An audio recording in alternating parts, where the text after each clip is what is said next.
Birinchilik bilan assalomu alaykum hammalari umid etýän taman gedip ýören bolsaňyz. Bir hakykata aýdyp geçmekçi bärde ýöle şu wagt nerdendigini soramam, men bir türkmen, şunu bilen boldy.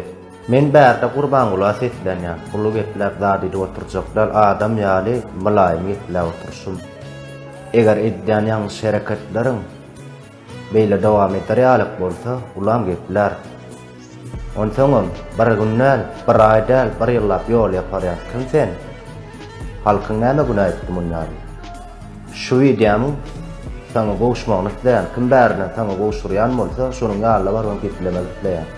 Videomu aşagyna ýazanyňyzda virus sebäpli çaralanyk diýip ýazjak bolup pikirlenmem oturmaň.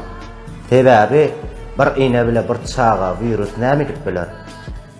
Bir iňe bile bir çaga virus dälle, bela bolsa da iňe çagasyndan aýrylyp bilermi? Veya da çaga iňesinden aýrylyp bilermi?